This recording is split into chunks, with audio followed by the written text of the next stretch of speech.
ശാസ്ത്ര സാഹിത്യ പരിഷത്തിന്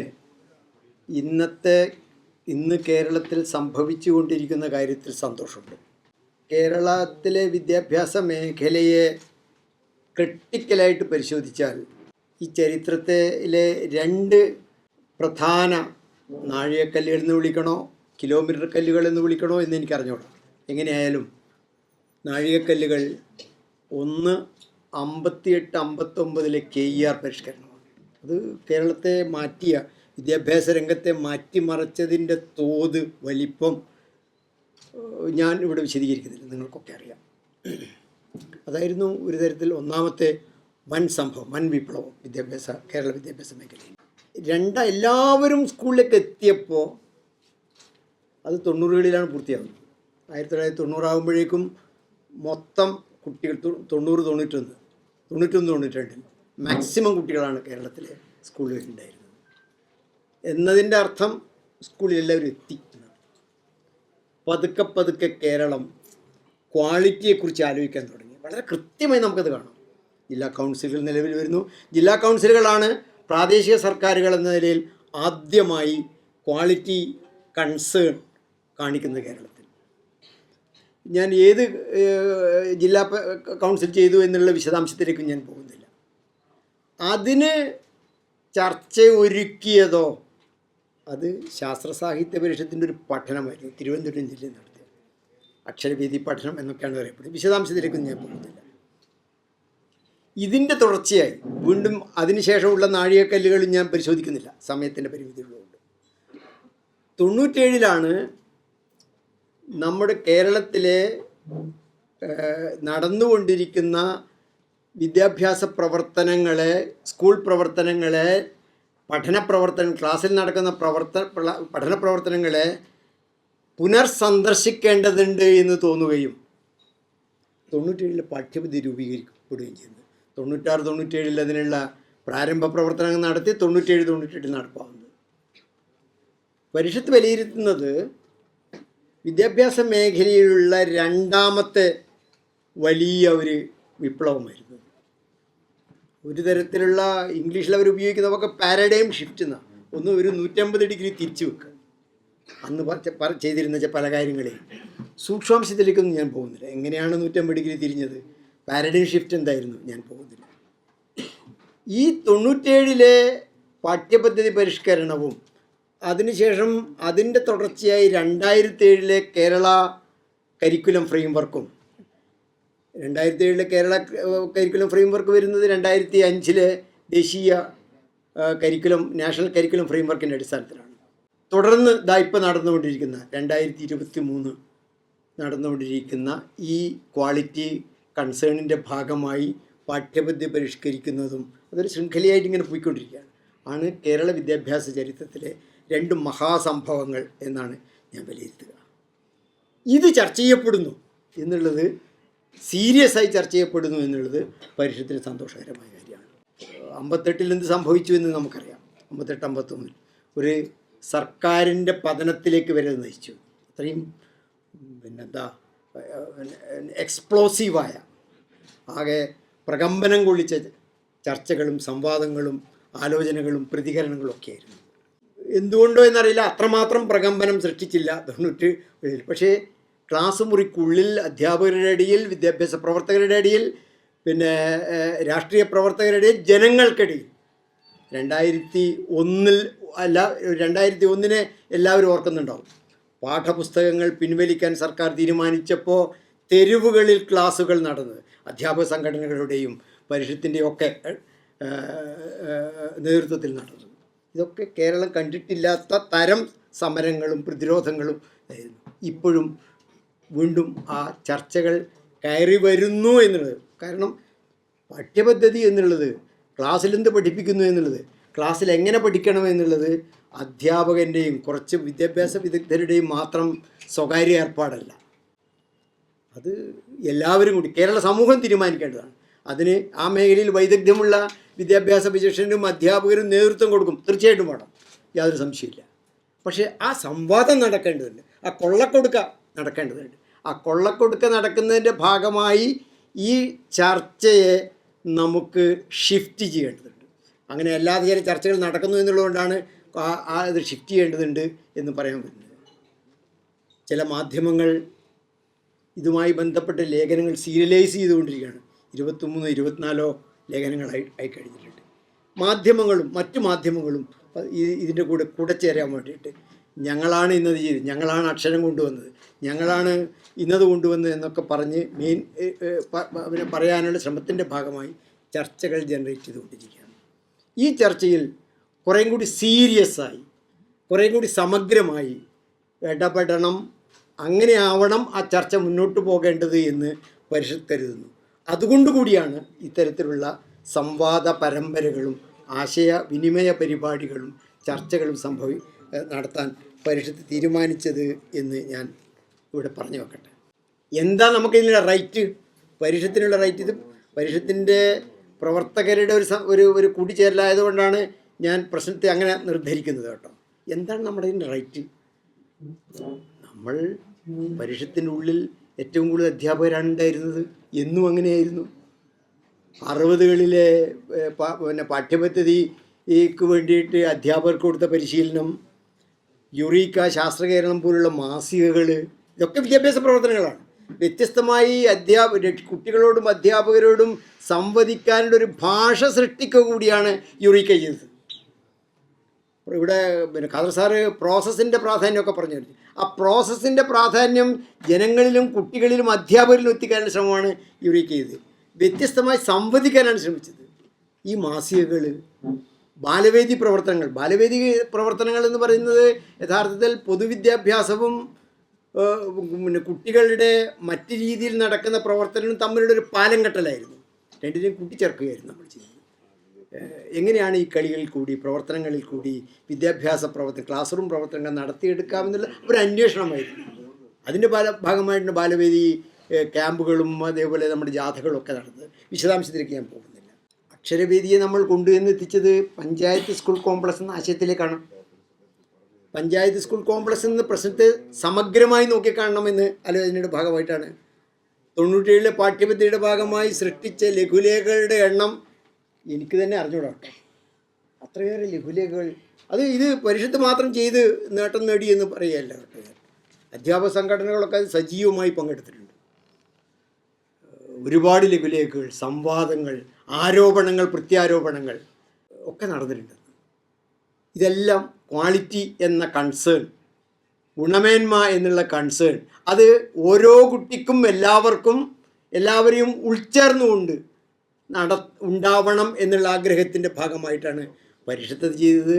അന്നത്തെ ഇടതുപക്ഷ പ്രസ്ഥാനങ്ങളും ആളുകളും ഒക്കെ ഇതിനകത്ത് ഉൾച്ചേർന്നത് എന്ന് ഉത്തമ ബോധ്യമുണ്ട്. RTE വന്നപ്പോൾ ഇത് തന്നെയാണ് സംഭവിച്ചത്. RTEയിൽ രൂപപ്പെടുത്താൻ ഉണ്ടായ ദേശീയ തലത്തിൽ നടന്ന ആലോചനകൾ എന്നേക്കാൾ നന്നായി അറിയുന്ന ആളാണ് ഖാദർ സാർ. അന്ന് കോഴിക്കോട് നമ്മളൊരു ഒരു വിദ്യാഭ്യാസ അസംബ്ലി നടത്തി. എല്ലാവർക്കും വിദ്യാഭ്യാസം ലഭ്യമാണ്. അന്ന് വരെ ചില സംസ്ഥാനങ്ങളിൽ മാത്രമേ, എൻ്റെ ഓർമ്മ ബീഹാർ, ഒറീസ സംസ്ഥാനങ്ങളിൽ മാത്രമേ 5ാം ക്ലാസ് വരെ ഓൾ പാസ് സമ്പ്രദായം ഉണ്ടായിരുന്നു. ബാക്കി സ്റ്റേറ്റുകളിൽ എവിടെയും ഉണ്ടായിരുന്നു, അല്ല ഏതായാലും എൻ്റെ ശ്രദ്ധയിൽ അതേപ്പെട്ടിട്ടുള്ളൂ. അത് ആ രീതി വ്യാപകമാക്കേണ്ടതുണ്ട് എന്നും എല്ലാവരും സ്കൂളിൽ എത്തുക എന്നുള്ളത് തന്നെ ഒരു പ്രധാനപ്പെട്ട സാംസ്കാരിക പ്രവർത്തനമാണ്, വിദ്യാഭ്യാസ പ്രവർത്തനമാണ്. അവിടെ നിലനിൽക്കുക എന്നുള്ളത് ഒരു സാംസ്കാരിക പ്രവർത്തനമാണ്, വിദ്യാഭ്യാസ പ്രവർത്തനമാണ് എന്ന് തിരിച്ചറിഞ്ഞുകൊണ്ടാണ് RTEയിൽ അതിനൊക്കെയുള്ള പ്രൊവിഷനും മറ്റും വെച്ചിരുന്നത്. പക്ഷേ ഇന്ന് അതൊക്കെ ചോദ്യം ചെയ്തുകൊണ്ടിരിക്കുന്നു. പല രൂപത്തിലാണ് ചോദ്യം ചെയ്തുകൊണ്ടിരിക്കുന്നത്. ആളുകൾ പറയുന്നത് നിങ്ങളെല്ലാവരും പാസ്സാക്കുന്നു, പിന്നെന്തിനാ പരീക്ഷ? പരീക്ഷ അതിന് വേണ്ടിയിട്ടാണല്ലോ, ഒരാൾ ജയിച്ചോ തോറ്റോ എന്നറിയാൻ വേണ്ടിയിട്ട്. അതിനു വേണ്ടിയാണ് പരീക്ഷ. വിദ്യാഭ്യാസത്തിൻ്റെ പ്രാഥമിക തത്വങ്ങൾ അറിയുന്ന എല്ലാവർക്കും അറിയാം അതിനുവേണ്ടിയല്ല പരീക്ഷ. അതതിൻ്റെ അപ്രധാനമായ ഒരു ഘടകം മാത്രമാണ്. എൻ്റെ ക്ലാസ്സിൽ 40 കുട്ടികളുണ്ട്. ഞാനെന്ന ടീച്ചർ ക്ലാസ്സിൽ പോയി ഒരു പ്രവർത്തനം ചെയ്യുന്നു. അത് ഗണിതത്തിൻ്റെതാവാം, സാമൂഹ്യശാസ്ത്രത്തിൻ്റെതാവാം, അല്ലെങ്കിൽ മറ്റേതെങ്കിലും വിഷയത്തിൻ്റെതാവാം. ഞാൻ ആ പ്രവർത്തനം ചെയ്യുമ്പോൾ കുട്ടിയുടെ മനസ്സിൽ ആ വിഷയവുമായി ബന്ധപ്പെട്ട ഒരുപാട് ധാരണകളോടൊപ്പം തന്നെ അന്നത്തെ ഒരുപാട് അനുഭവങ്ങൾ കുട്ടിയുടെ മനസ്സിലുണ്ട്. വീട്ടിൽ നിന്നൊരു പക്ഷേ അച്ഛൻ തലോടിയത്, വഴിക്ക് നടന്നു വന്നപ്പോൾ കണ്ട ഒരു ദുഃഖകരമായ കാഴ്ച, ഇതല്ലെങ്കിൽ വേറെ എന്തെങ്കിലും നല്ല അനുഭവങ്ങൾ,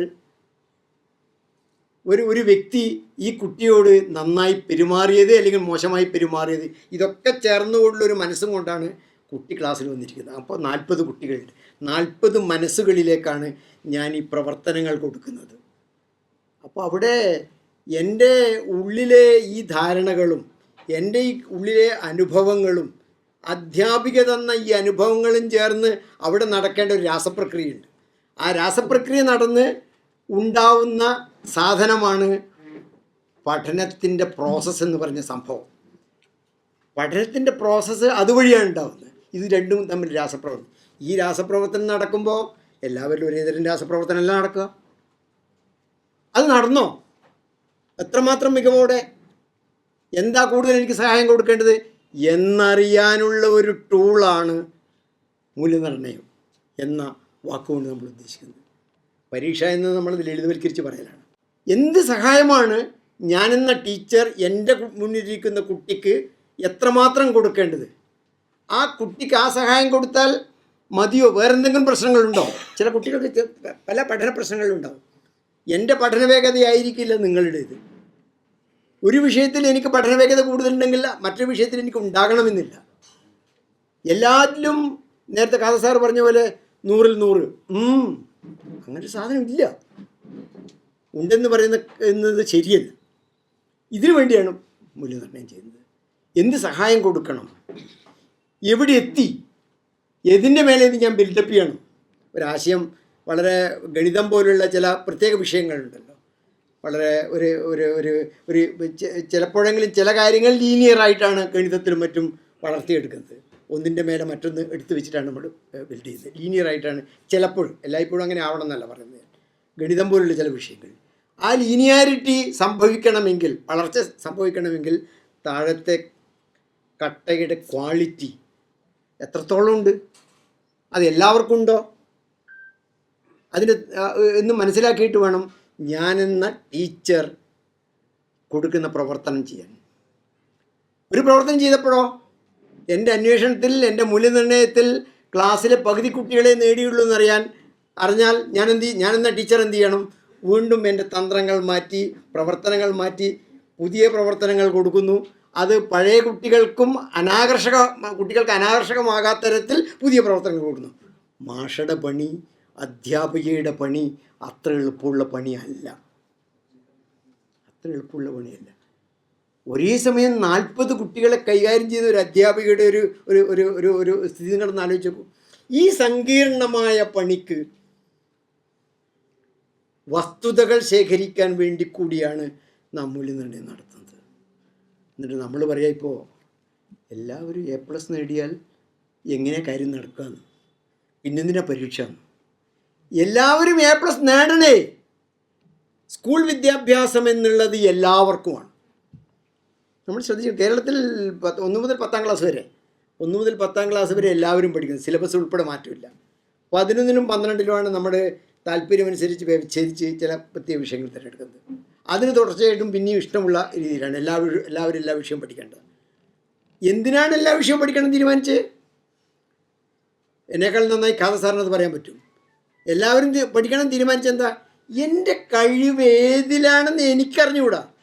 ഞാനിതിനെ അഭിമുഖീകരിക്കുമ്പോൾ മാത്രമേ എൻ്റെ കഴിവ് ഏതാണെന്ന് എനിക്ക് മനസ്സിലാവുള്ളൂ, ടീച്ചർക്ക് മനസ്സിലാവുള്ളൂ.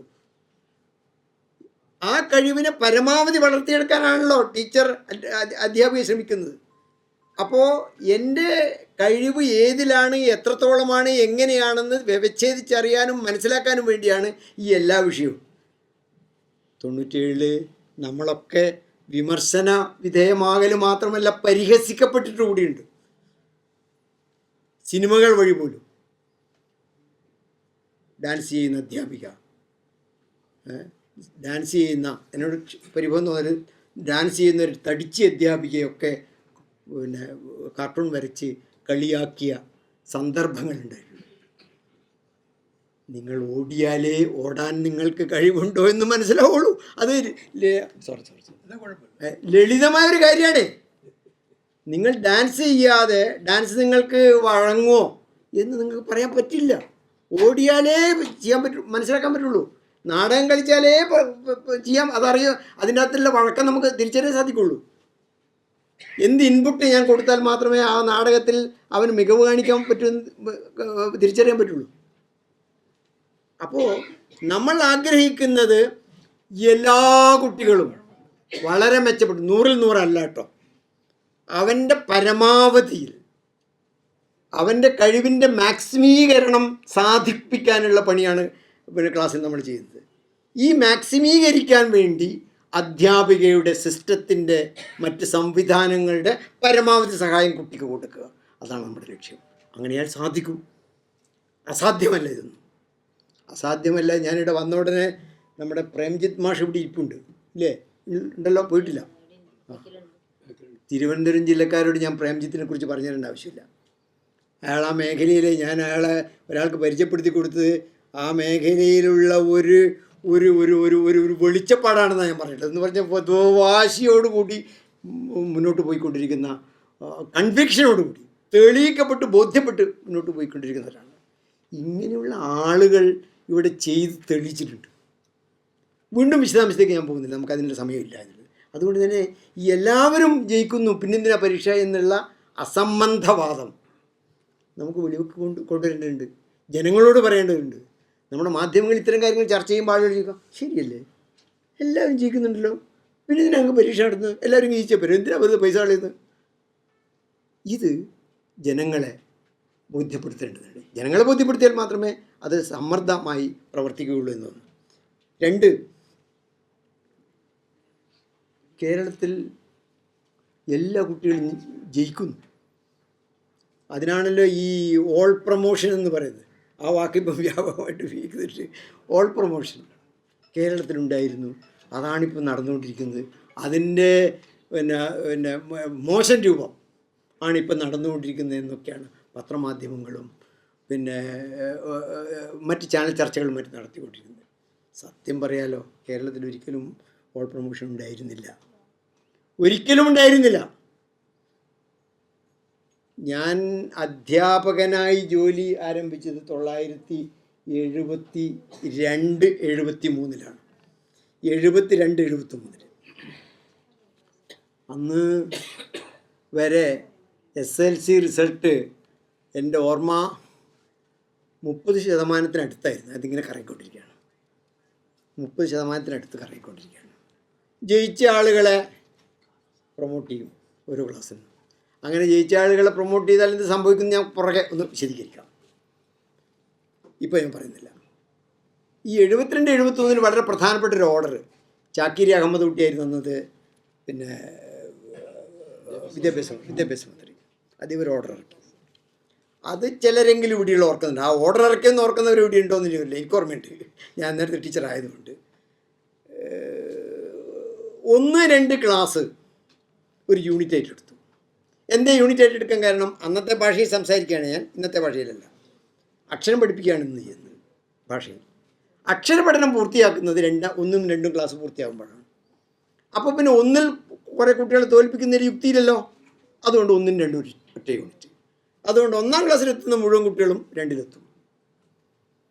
അപ്പോൾ 1-ഉം 2ഉം യൂണിറ്റ് അവിടെ വേണമെങ്കിൽ ഓൾ പാസ് ഉണ്ട്, 100% പാസ്.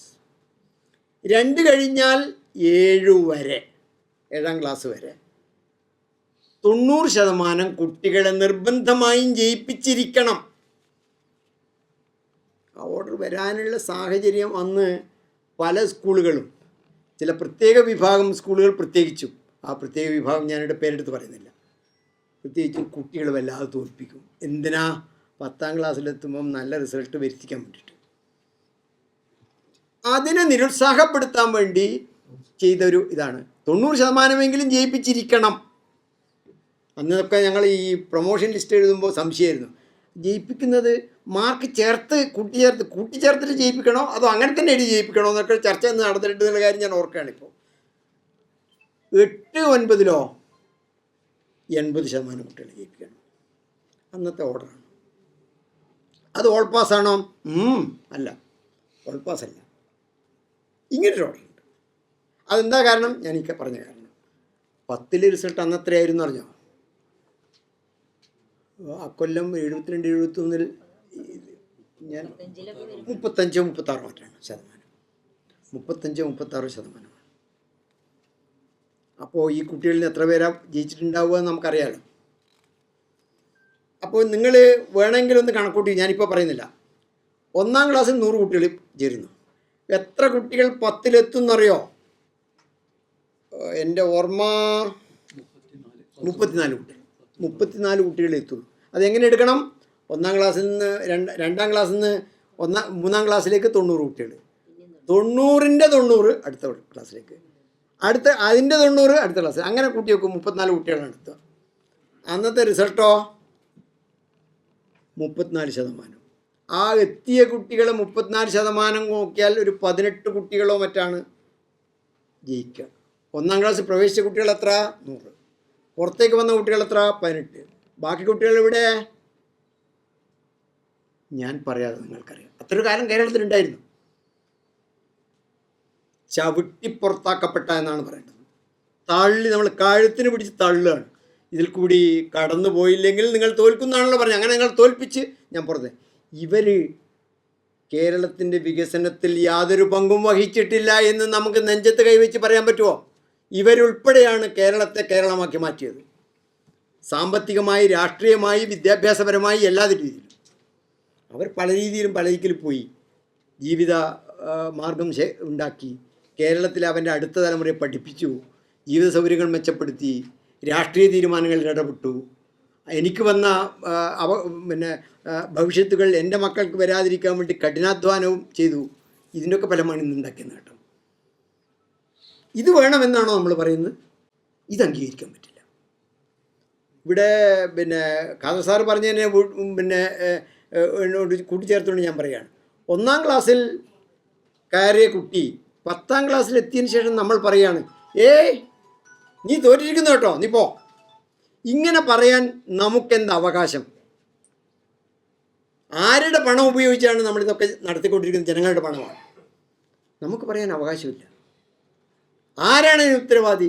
സിസ്റ്റമാണ് ഇതിന് ഉത്തരവാദി. ഞാൻ ഒരു വ്യക്തിയെ, ഒരു വിഭാഗത്തെ മാത്രം കുറ്റപ്പെടുത്തി. സിസ്റ്റം അതിന് ഉത്തരവാദിത്തം. സിസ്റ്റം വിജിലൻ്റ് ആയാൽ കാര്യങ്ങൾ നടക്കും.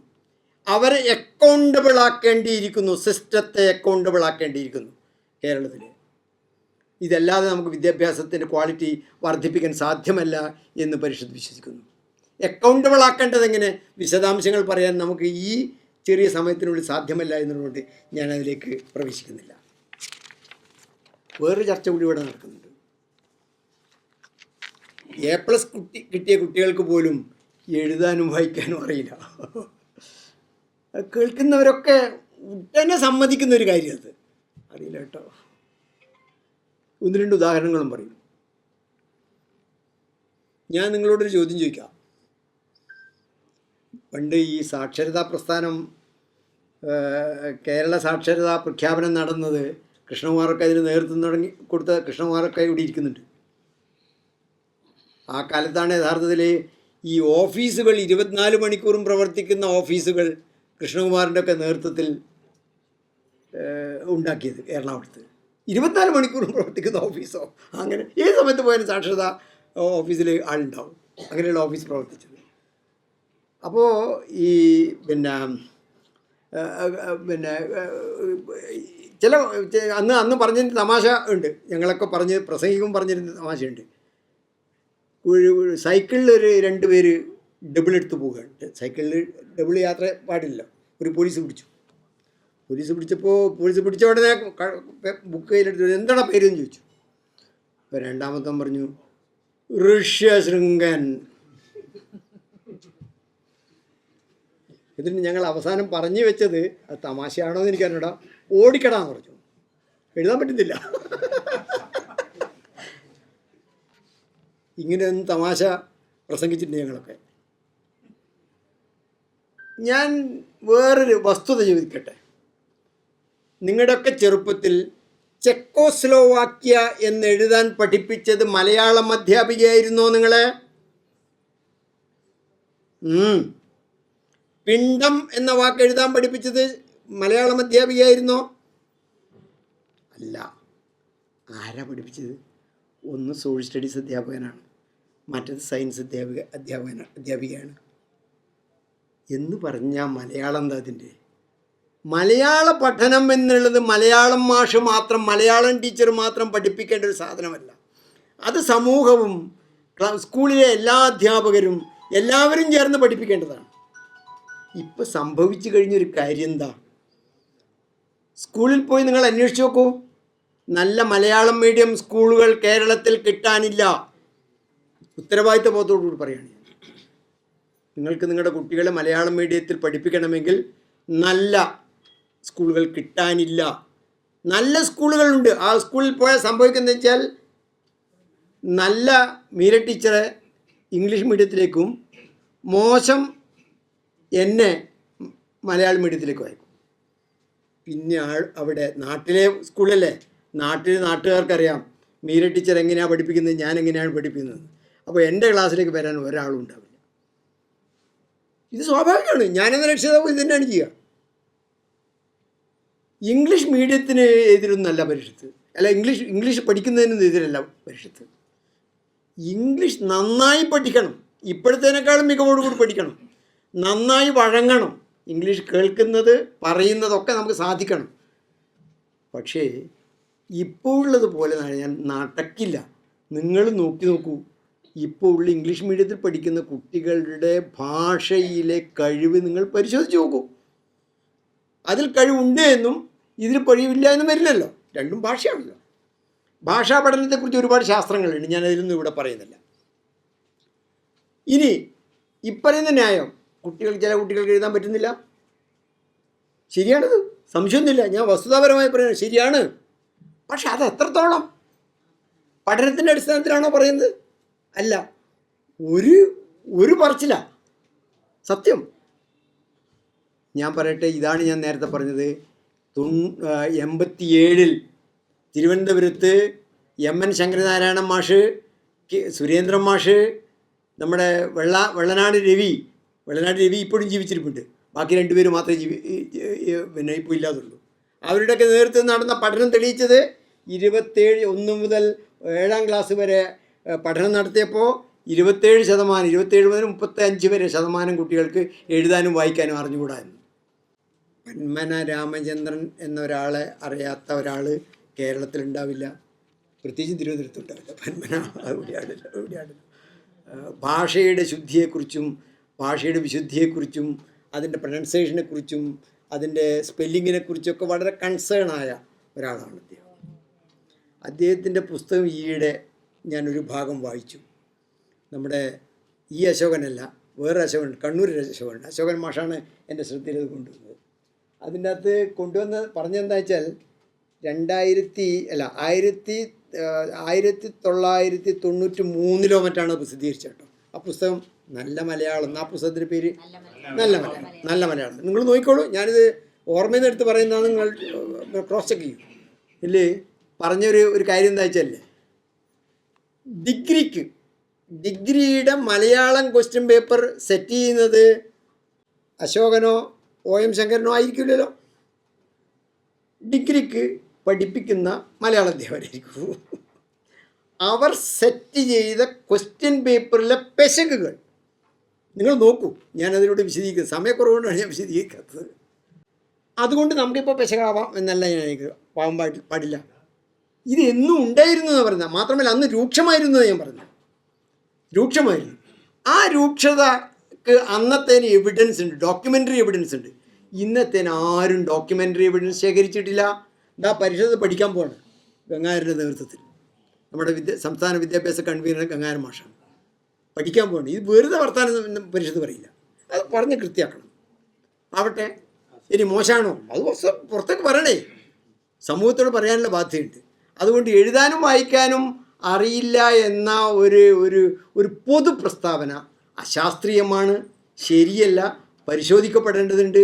അത് മാത്രമല്ല, വേറൊരു കാര്യം കൂടി കേട്ടോ, ഈ കുട്ടികളുടെ എഴുത്തും വായനയും മോശമാവും, അല്ലെങ്കിൽ സ്പെല്ലിങ് പോലുള്ളത് പ്രശ്നമുണ്ട്, എഴുതാൻ കഴിയുന്നില്ല എന്ന് വന്നപ്പോൾ അതിനുവേണ്ടി ഒരു അന്വേഷണം നടത്തിയ ഒരാളാണ് തായി മാഷ്. അയാൾ കാസർഗോഡ് ജില്ലക്കാരനാണ്. അയാളെന്താ ചെയ്തതെന്ന് വെച്ചാലേ, അയാളെന്താ സർക്കാർ സർവീസിലുണ്ട്. ഒരു സബ് ജില്ലയിൽ മുഴുവൻ, ശരിയല്ലേ, ഒരു സബ് ജില്ലയിൽ മുഴുവൻ 1-ാം ക്ലാസ്സിൽ എങ്ങനെയാണ് ക്ലാസ് സംഭവിക്കേണ്ടത് എന്ന് കൃത്യമാക്കി. ഞാൻ ഉപയോഗിച്ച വാക്ക് ശ്രദ്ധിക്കണേ, ക്ലാസ് സംഭവിക്കേണ്ടത്, പ്രോസസ്സ് കൃത്യമാക്കി. ഞങ്ങളെ അത്ഭുതപ്പെടുത്തിക്കൊണ്ട് സംഭവിച്ചെന്താ അറിഞ്ഞോ? പ്രോസസ്സ് കൃത്യമായപ്പോൾ നിങ്ങൾക്ക് കിട്ടേണ്ട പ്രോഡക്റ്റിനെ കുറിച്ച് പറയാൻ പാടില്ല എന്ന കാര്യം ഞാൻ അംഗീകരിക്കുന്നു കേട്ടോ. പക്ഷെ പ്രോഡക്റ്റ് കൃത്യമായി കുട്ടികളിൽ ഇപ്പോൾ എന്താ, പിന്നെ എന്നെ പ്രേംജിത്ത് ഒരു ഒരു ഒരു ഒരു ചെറിയ വീഡിയോ കാണിച്ചു. പ്രസന്ന ടീച്ചർ ഇവിടെ ഇരിക്കുന്നുണ്ട്, ഉണ്ടോ ഇവിടെ? പ്രസന്ന ഇവിടെ ഉണ്ട്, അവിടെ പറഞ്ഞിട്ടുണ്ട്. പ്രസന്ന ടീച്ചറുടെ മകൻ്റെ മകള് 1-ാം ക്ലാസ്സിലെ കുട്ടി എഴുതി വായിക്കുന്നത് ഇതാ നിങ്ങൾക്ക് കാണിച്ചു തരാം ഞാൻ. അയാളുടെ കയ്യിൽ വീഡിയോ ഉണ്ട്. എന്നെ തന്നെ അത്ഭുതപ്പെടുത്തി. ഞാൻ ഇത്ര പ്രതീക്ഷിച്ചിട്ടില്ല. എന്നെ തന്നെ അത്ഭുതപ്പെടുത്തി. വീണ്ടും ചില പ്രശ്നങ്ങളുണ്ടെന്ന് പറഞ്ഞപ്പോൾ മലയാളത്തിളക്കം എന്ന പേരിൽ, പൂന്തേൻ മലയാളം എന്ന പേരിൽ ഒരുപാട് ഇടപെടലുകൾ. എന്തിനാ? പ്രശ്നങ്ങൾ പരിഹരിക്കണേ. ഇതെല്ലാം പ്രശ്നങ്ങളുണ്ട് എന്ന് പറഞ്ഞ് ഇരിക്കല്ല വേണ്ടത്. SCERT പോലുള്ള സ്ഥാപനങ്ങൾ അതിനുവേണ്ടിയാണ് ശ്രമിക്കേണ്ടത്. അത് ചെയ്യുന്നതിന് പകരം ഒന്നും ഉണ്ടാതിരിക്കുകയല്ല വേണ്ടത്. പരിഷത്ത് ചെയ്തത് അതല്ല, പരിഷത്ത് പ്രവർത്തകർ ചെയ്തതല്ല. പരിഷത്ത് പ്രവർത്തകർ ഇങ്ങനെ പ്രശ്നമുണ്ടെങ്കിൽ പരിഹരിക്കണം. എന്താ പ്രശ്നം? അന്വേഷിക്കണം, പരിഹരിക്കണം. അതിനുള്ള വലിയ ശ്രമങ്ങൾ നടന്നു. അതിൻ്റെ വ്യത്യാസം ഉണ്ടായിട്ടുണ്ട്. ഇനിയൊരു വാദമാണ്, കേരളത്തിൽ കുട്ടികൾ ദേശീയ തലത്തിൽ വളരെ പുറകോട്ടാണ്. പഠനം ചില മേഖലകളിലൊക്കെ, പഠനമല്ല, ഒരു സ്ഥിതിവിവരക്കണക്ക് ശേഖരം ചില മേഖലകളിലൊക്കെ ഉണ്ടായിട്ടുണ്ട്. ഇത് പരിശോധിക്കപ്പെടണം. അത് പിന്നിലായതിന് കാരണം ഇതാണോ? അങ്ങനെയല്ലേ നോക്കേണ്ടത്. അങ്ങനെയാണല്ലോ. പിന്നിലായിട്ടുണ്ടാവും. അതിനും കാരണം ഇതാണ്. എന്താണ് ആ പിന്നെ ഒരു പഴഞ്ചൊല്ലി, പിന്നെ ഇഷ്ടമില്ലാത്ത അച്ചി തൊടുന്നതൊക്കെ അത് പറ്റില്ലല്ലോ. പിന്നിലായിട്ടുണ്ടാവാം. അതിൻ്റെ ശരി തെറ്റ് ഞാനിവിടെ പരിശോധിക്കുന്നു. കാരണം എൻ്റെ അടുത്ത് എവിഡൻസ്, പിന്നെ ഡോക്യുമെൻ്ററി എവിഡൻസ് ഇല്ല. അത് വസ്തുതാപരമെങ്കിൽ അതിന് കാരണം ഇതാണോ? അപ്പോഴല്ലേ നമുക്ക് കുറ്റം പറയാൻ പറ്റുള്ളൂ. ഇനി ഈ 26 വർഷമായി പുതിയ പാഠ്യപദ്ധതി വന്നിട്ട് 97-98 വന്ന് 2023 ഈ കാലഘട്ടത്തിൽ കേരളത്തിൽ നിന്ന് മിടുക്കന്മാരായ ഒരാളും സംസ്ഥാനത്തിനുള്ളിൽ, സംസ്ഥാനത്തിന് പുറത്ത്, രാജ്യത്തിന് പുറത്ത് പോയി മികവ് കാണിച്ചിട്ടില്ലേ? ഞാൻ ചോദ്യം ചോദിച്ച് മാത്രം നിർത്തുകയാണ്. നിങ്ങൾ അന്വേഷിക്കും. ഉണ്ടല്ലോ, ഇല്ലെങ്കിൽ സംഭവിക്കെന്താ? ഒരുപാട് മികവുള്ള പ്രതിഭകളെ, പല രംഗങ്ങളിലും മികവുള്ള പ്രതിഭകളെ സംഭാവന ചെയ്തിട്ടുണ്ട്. വീണ്ടും ഞാനിതൊക്കെ പറയുന്നത്, ഇതൊക്കെ എല്ലാം സുരക്ഷിതം, യാതൊരു പ്രശ്നങ്ങളുമില്ല, സ്ഥാപിക്കാൻ വേണ്ടിയിട്ടില്ല. വീണ്ടും ശ്രദ്ധയിൽപ്പെടുത്തു. തിരുത്തണം, അന്വേഷിക്കണം, തിരുത്തണം, മെച്ചപ്പെടുത്തണം. പക്ഷേ ഒരു പാഠ്യപദ്ധതിയെ അല്ലെങ്കിൽ ഒരു പഠന രീതിയെ പറ്റി ഒരു അവസാന തീരുമാനം എടുക്കുന്നതിന് മുമ്പ്, അതിൻ്റെ ഉള്ളടക്കത്തെക്കുറിച്ച്, അതിൻ്റെ രീതിശാസ്ത്രത്തെക്കുറിച്ച് തീരുമാനം എടുക്കുന്നതിന് മുമ്പ് അത് നന്നായി പ്രയോഗിച്ച് നോക്കിയിട്ട്, ശാസ്ത്രീയമായി പ്രയോഗിച്ച് നോക്കി, അതിനുശേഷം, അല്ലാതെ ഇത് ഒന്നും നടക്കുന്നില്ല കേട്ടോ, ഇങ്ങനെ പറഞ്ഞാൽ നടക്കുമോ? നടത്തിക്കേണ്ടതാരാ? ഈ കാര്യം നടത്തിക്കേണ്ടതാരാ? കേരളത്തിലെ വിദ്യാഭ്യാസ വകുപ്പും അതേപോലെ തന്നെ SCERT പോലുള്ള സ്ഥാപനങ്ങളാണ്. അവർക്ക് അതിനെക്കുറിച്ച് ധാരണ ഉണ്ടാവുകയും ആ അന്വേഷണം നടത്തുകയും പഠനം നടത്തുകയും ഒക്കെ ചെയ്ത് അതിന് പാളം തെറ്റുന്നുണ്ടെങ്കിൽ പാളത്തിലേക്ക് തിരിച്ചു വെക്കേണ്ട ഒരു പണിയുണ്ട്. അത് ചെയ്യുന്നുണ്ടോ എന്നുള്ള കാര്യത്തിൽ എനിക്ക് ചെറിയ സംശയമുണ്ട് എന്ന് മാത്രം സൂചിപ്പിക്കുകയാണ്. ഇവിടെ ഗ്രേസ് മാർക്കിനെ പറ്റിയും ഇതിൻ്റെ ഭാഗമായി ചർച്ച ചെയ്യുന്നുണ്ട്. ഗ്രേസ് മാർക്ക് ശരിയോ തെറ്റോ എന്നുള്ളത് നമുക്ക് പല അഭിപ്രായങ്ങൾ വെച്ചു. പക്ഷെ ഒന്നുണ്ട്, ഈ ഗ്രേസ് മാർക്ക് കൊടുക്കുന്ന ചില പ്രവർത്തനങ്ങൾ, ഇപ്പോൾ ഉദാഹരണം പിന്നെ സ്റ്റുഡൻറ്റ് പോലീസ്, ഇതല്ലെങ്കിൽ യൂത്ത് ഫെസ്റ്റിവലിൽ കിട്ടുന്ന ഇത്, അവരൊക്കെ അതിൻ്റെ ചില അതിൽ അനഭിലഷണീയമായ കാര്യങ്ങളൊക്കെ ഞാൻ അംഗീകരിച്ചുകൊണ്ട് പറയാണ്. അതൊക്കെ പരിഹരിക്കേണ്ടത് കുട്ടികളല്ല കേട്ടോ, നമ്മളാ സിസ്റ്റമാണ് പരിഹരിക്കേണ്ടത്, സർക്കാരാണ് പരിഹരിക്കേണ്ടത്, അല്ലെങ്കിൽ വിദ്യാഭ്യാസ വകുപ്പാണ് പരിഹരിക്കേണ്ടത്. അവർ കുറേ സമയം ഇതിനു വേണ്ടി മാറ്റി വെക്കുന്നുണ്ട്. എങ്ങനെയാണ് അതിനെ കോമ്പൻസേറ്റ് ചെയ്യാൻ പറ്റുക? ഗ്രേസ് മാർക്ക് വേണോ? പ്രവേശനത്തിന് മാത്രം ഒരു ഗ്രേഡ് ഇത് കൊടുത്തിട്ടാണോ വേണ്ടത്? അതോ വേറെ ഏതെങ്കിലും രീതിയിൽ വേണോ? അത് നമ്മൾ പൊതു ഡിബേറ്റ് ചെയ്യണം. അതിനെപ്പറ്റി ഞാനൊരു വാല്യൂ ജഡ്ജ്മെൻറ്റ് ഇപ്പോൾ പരിഷത്ത് എന്ന രീതിയിൽ മുന്നോട്ട് വെക്കുന്നില്ല. ഇതാണ് എല്ലാത്തിനും കുറ്റക്കാരൻ എന്ന് മാത്രം ഒരു 1-to-1 കറസ്പോണ്ടൻസായി ലളിതവൽക്കരിക്കുന്നത്, ന്യൂനീകരിക്കുന്നത് ശരിയല്ല എന്ന് മാത്രം ഞാൻ പറഞ്ഞു വെക്കുന്നു. ഈ പറഞ്ഞ കാര്യങ്ങളൊക്കെ പ്രശ്നങ്ങളുടെ ഒക്കെ ഫലമായി മിനിമം 30% മാർക്ക് കിട്ടിയവർ മാത്രമേ ജയിപ്പിക്കാവൂ. ഇപ്പോൾ അത് തുടക്കത്തിൽ ചർച്ച വന്നിരിക്കുന്നത് 10ാം ക്ലാസ്സിൽ മാത്രം എന്ന രീതിയിലാണ്. അത് നമ്മൾക്ക് അറിയാലോ. സാധാരണ നമ്മൾ പറയാറുണ്ട്, രാധാകൃഷ്ണനാണെന്നൊന്നും പറഞ്ഞത്, എങ്ങനെയോ പരീക്ഷ അങ്ങനെയാണ് ഞാൻ പഠിപ്പിക്കുന്നത്. എങ്ങനെയാണ് പരീക്ഷ? അതും 10ാം ക്ലാസ്സിലെ പരീക്ഷ എങ്ങനെയാണോ അങ്ങനെയാണ് 10ാം ക്ലാസ് പഠിപ്പിക്കുക. അപ്പോൾ 9ാം ക്ലാസ്സുകാരനും അതിൻ്റെ ഗൗരവം കുറക്കാൻ പാടില്ല. അതേപോലെ തന്നെ ഞാൻ 9ാം ക്ലാസ്സിൽ പഠിപ്പിക്കുന്നു. വീണ്ടും അത് താഴേക്ക് വലിഞ്ഞിറങ്ങി 1ാം ക്ലാസ് വരെ ഈ രീതിയിൽ പഠിപ്പിക്കലായി ന്യൂനീകരിക്കപ്പെടും, തരം താഴ്ത്തപ്പെടും. ഇതൊക്കെ നമുക്കറിയാം. ഇതിൻ്റെ ഫലമായി ആർക്കാണ് ഇവിടെ നഷ്ടമുണ്ടാകുന്നത്? ഒരു കാലത്ത് പിന്നോക്കം നിൽക്കുന്നവർ, അരികുവൽക്കരിക്കപ്പെട്ടവർ, സാമ്പത്തികമായും സാംസ്കാരികമായും സാമൂഹികമായും പിന്നോക്കം നിൽക്കുന്നവരെയൊക്കെ നമ്മൾ ചുമൽ കൈവച്ച് സ്കൂളിലേക്ക് കയറ്റിക്കൊണ്ടുവന്നവരാണ്. ഈ കയറ്റിക്കൊണ്ടുവന്നവരെ, അതിൻ്റെ കാര്യം ഇവിടെ ടീച്ചർ ഇവിടെ സൂചിപ്പിച്ചു കഴിഞ്ഞു, അതുകൊണ്ട് ഞാൻ അതിൻ്റെ കണക്കും കാര്യങ്ങളും ഇവിടെ സൂചിപ്പിക്കുന്നില്ല. ഈ കൊണ്ടുവന്നവരെ വീണ്ടും പുറത്തേക്ക് പോയാൽ എന്താ സംഭവിക്കുക? ഉള്ളിലേക്ക് കൊണ്ടുവരിക ആരാ? അത് കാതസാറാണ് ഭംഗിയായി പറഞ്ഞത്. പൊതു എന്ന സാധനമാണ്. പൊതുവിദ്യാഭ്യാസ സ്ഥാപനങ്ങളാണ്, അല്ലാണ്ട് സ്വകാര്യ സ്ഥാപനങ്ങളല്ല. അവർക്ക് വേണ്ടി നിലകൊണ്ടത് പൊതു സ്ഥാപനങ്ങളാണ്. ഒരു പ്രദേശത്തെ കുട്ടികൾ മുഴുവൻ ആ സ്ഥലത്ത് തന്നെ പഠിക്കണമെന്നുള്ള നെയ്ബർഹുഡ് സ്കൂൾ സമ്പ്രദായം വേണമെന്ന് എന്തേ പറയുന്നു? ആ പ്രദേശത്തിൻ്റെ സാമൂഹ്യ പരിച്ഛേദം ക്ലാസ്സിൽ പ്രതിഫലിക്കണമെന്നുള്ളതുകൊണ്ടാണ്. അവിടുത്തെ പ്രശ്നങ്ങൾ, പ്രയാസങ്ങൾ, ഭാഷകൾ, അവിടുത്തെ സംസാര രീതികൾ, അവിടുത്തെ വ്യക്തിബന്ധങ്ങൾ, ഇതൊക്കെ ക്ലാസ്സിൽ പ്രതിഫലിക്കണം. അത് അടിസ്ഥാനമാക്കി ഉപയോഗിച്ചുകൊണ്ടാണ് അധ്യാപിക പഠിക്കാൻ കുട്ടിയെ സഹായിക്കേണ്ടത്. പഠനത്തിൻ്റെ രീതിശാസ്ത്രം, പഠിക്കലാണല്ലോ ആത്യന്തികമായി ക്ലാസ്സിൽ നടക്കേണ്ടത്. അല്ലാതെ ഒരുപാട് സിദ്ധാന്തങ്ങൾ പഠിച്ച് പരീക്ഷയ്ക്ക് എഴുതുക. ആർക്കിമിഡീസ് സിദ്ധാന്തം എന്ത് എന്നല്ല എഴുതേണ്ടത്. ആർക്കിമിഡീസ് സിദ്ധാന്തം എങ്ങനെ രൂപപ്പെടുത്താൻ ഞാനെന്ന കുട്ടിക്ക് സാധിക്കുമെന്നുള്ളതാണ്. അതുകൊണ്ട് തന്നെ ഇതിൽ നഷ്ടപ്പെടുന്നത് കുട്ടികളുടെ പിന്നോക്ക വിഭാഗത്തിലെ കുട്ടികളായിരിക്കും എന്നുള്ള കാര്യത്തിൽ കണക്കുകൾ ടീച്ചറോട് പറഞ്ഞുകൊണ്ട് ഞാൻ മുന്നേ ആവർത്തിക്കുന്നില്ല.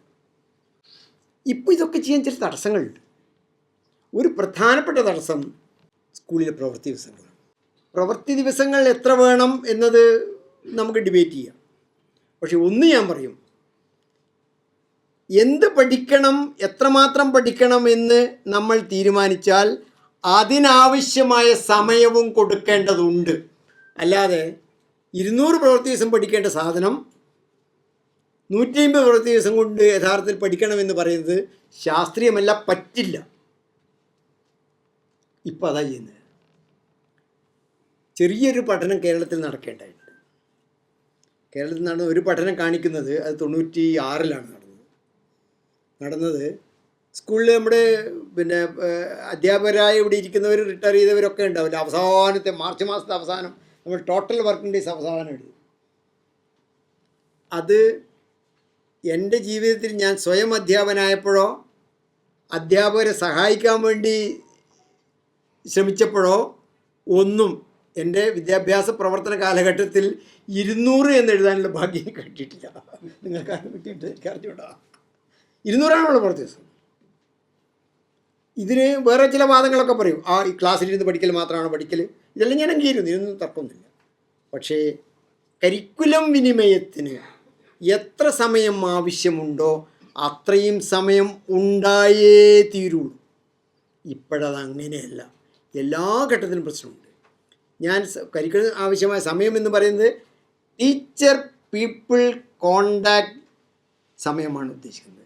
ആ കോണ്ടാക്ട് എന്നൊരു യാന്ത്രികമായ കോണ്ടാക്റ്റ് അല്ല ഞാൻ ഉദ്ദേശിക്കുന്നത്. പല പേരും പല കാര്യങ്ങളും ആ കോണ്ടാക്റ്റ് അല്ലാതെ തന്നെ ചില കാര്യം അവരുടെ ഇൻ്റർഫേസ് എന്നോ എന്താ വിളിക്കേണ്ടതെന്ന് എനിക്കറിയില്ല. ടീച്ചർ പീപ്പിൾ ഇൻ്റർഫേസ് അത് കേരളത്തിൽ കുറവാണെന്നാണ് പല പഠനങ്ങളും കാണിക്കുന്നത്. മറ്റ് സംസ്ഥാനങ്ങളിൽ ഇത് കൂടുതലാണ്. മറ്റ് സംസ്ഥാനങ്ങളിൽ കൂടുതലായതുകൊണ്ട് അവിടെ ക്വാളിറ്റി മെച്ചപ്പെട്ടോ? ഞാൻ അങ്ങനെയൊന്നും 1-to-1 കറസ്പോണ്ടൻസായി ന്യായീകരിക്കുന്നില്ല, പിന്നെ സാമാന്യവൽക്കരിക്കുന്നില്ല. പക്ഷേ നമുക്ക് കുറച്ചുകൂടി പ്രവൃത്തി ദിവസം വർദ്ധിപ്പിച്ചാൽ മാത്രമേ അത് ഒരുപക്ഷെ സ്ഥായിയായി വേണ്ടി വരില്ല. ഒരു ഘട്ടം കഴിയുമ്പോൾ നമുക്ക് ചില മെച്ചങ്ങളൊക്കെ ഉണ്ടാവും. ഇപ്പം തന്നെ നമ്മളിരിക്കുന്ന നമ്മളൊക്കെ വിദ്യാർത്ഥികളായിരുന്ന കാലത്ത് നമ്മളെല്ലാം ഫസ്റ്റ് ജനറേഷൻ ലേണേഴ്സാണ്. വീട്ടിൽ നിന്ന് ആരും സപ്പോർട്ടും കിട്ടില്ല. ഇപ്പം നമ്മളങ്ങനെയല്ല. മിക്കവാറും എല്ലാ വീട്ടിലും പിന്നെ 5 മിനിറ്റ്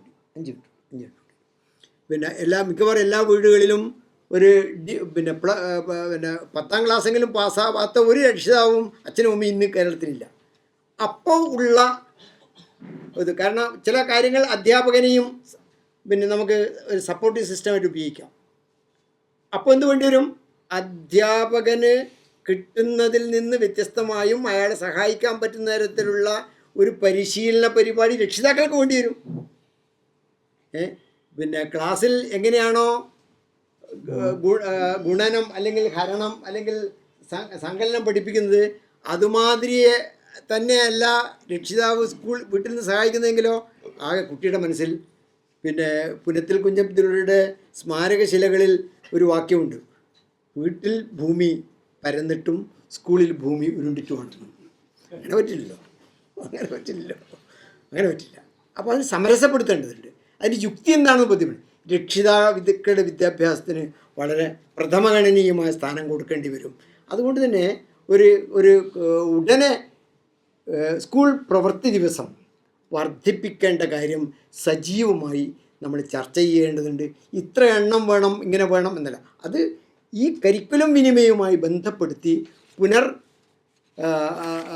ക്രമീകരിക്കേണ്ടതുണ്ട് എന്ന് തോന്നുന്നു. വീണ്ടും വിവിധ സംസ്ഥാനങ്ങളുടെ കണക്കെൻ്റെ കയ്യിലുണ്ട്, സമയത്തിൻ്റെ പരിമിതി കൊണ്ട് ഞാനിവിടെ ഓരോന്നും വിശദീകരിക്കുന്നില്ല. നിങ്ങൾക്ക് കുറിപ്പുകളായി പിന്നത് കിട്ടും. അവസാനമായി പറയുന്നതുകൊണ്ട് അപ്രധാനമാണെന്ന് ധരിക്കരുത്.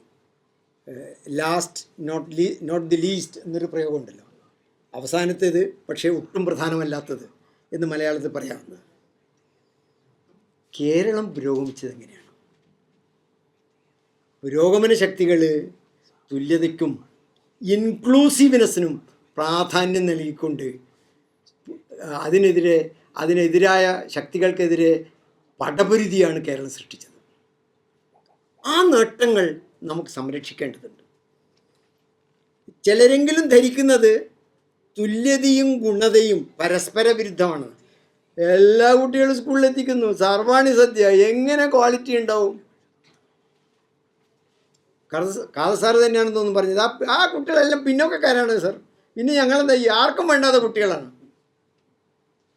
ആർക്കും വേണ്ടാത്ത കുട്ടികളെ സ്റ്റേറ്റിന് വേണം, നമുക്ക് വേണം, സമൂഹത്തിന് വേണം. അവരാര് നോക്കും? നമ്മുടെ ഉത്തരവാദിത്തമാണ്.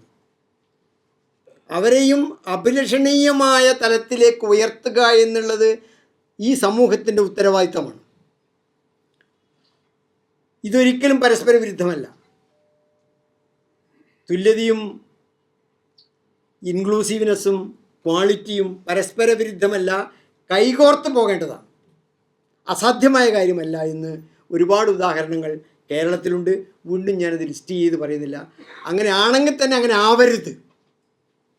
കേരളത്തിന് അത് അഫോർഡ് ചെയ്യാൻ പറ്റില്ല. കാരണം നമ്മളാക്കി മാറ്റിയ നമ്മുടെ പൂർവികർ, പുരോഗമന ചിന്താഗതിക്കാർ ചെയ്തത് അതല്ല എന്നുള്ളത് നമുക്ക് എപ്പോഴും ഓർമ്മ വേണം. വ്യത്യസ്ത വേഗതയിലുള്ള കുട്ടികളുണ്ട്. ഈ വേഗത കുറഞ്ഞ കുട്ടികൾക്കും മറ്റ് കഴിവുകളുണ്ട്. ആ കഴിവുകളെ പോഷിപ്പിക്കാനും വളർത്താനും ശ്രമിച്ചുകൊണ്ട്, ആ കുട്ടിയുടെ കഴിവിനെ അംഗീകരിച്ചുകൊണ്ട് എങ്ങനെ ആ കഴിവിനെ സമൂഹത്തിൻ്റെ പുരോഗതിക്ക് വേണ്ടി, വളർച്ചയ്ക്ക് വേണ്ടി ഉപയോഗപ്പെടുത്താൻ, അതിനു വേണ്ടിയിട്ടാണല്ലോ വിദ്യാഭ്യാസം. വിദ്യാഭ്യാസം എന്നത് സമൂഹത്തെ പുതുക്കി പണിയാൻ വേണ്ടിയിട്ടാണ്, സമൂഹത്തെ മാറ്റിത്തീർക്കാൻ വേണ്ടിയിട്ടാണ്. ആ മാറ്റിത്തീർക്കുന്ന ആരാ? നമ്മുടെ ഈ വളർന്നു വരുന്നത് ആയിരിക്കണം. അതിനുവേണ്ടി അവരുടെ കഴിവും മികവും ഉപയോഗിക്കണം. അതായിരിക്കണം വിദ്യാഭ്യാസത്തിൻ്റെ രാഷ്ട്രീയത്തിൻ്റെ ഊന്നൽ എന്ന് മാത്രം സൂചിപ്പിച്ചുകൊണ്ട് ഞാൻ അധ്യക്ഷൻ പറഞ്ഞതിൽ ഒരു 10 മിനിറ്റ് കൂടുതൽ എടുത്തു എന്നാണ് എൻ്റെ വിശ്വാസം. എൻ്റെ അവതരണം ഇവിടെ പൂർത്തിയാവുന്നു. ഇത് പൂർണ്ണമായി എല്ലാ കാര്യങ്ങളും പറഞ്ഞിട്ടില്ല എന്നറിയാം. സമയത്തിൻ്റെ പരിമിതി കൊണ്ട് മാത്രമല്ല, ഇത്തരം ഒരു സദസ്സിൽ ഒരുപാട് കാര്യങ്ങൾ അവതരിപ്പിക്കേണ്ട ആവശ്യമില്ല എന്നുള്ളതുകൊണ്ട് കൂടിയാണ് എന്ന് പറഞ്ഞുകൊണ്ട് ഞാൻ നിർത്തുന്നു. നിങ്ങൾക്കെല്ലാവർക്കും എൻ്റെ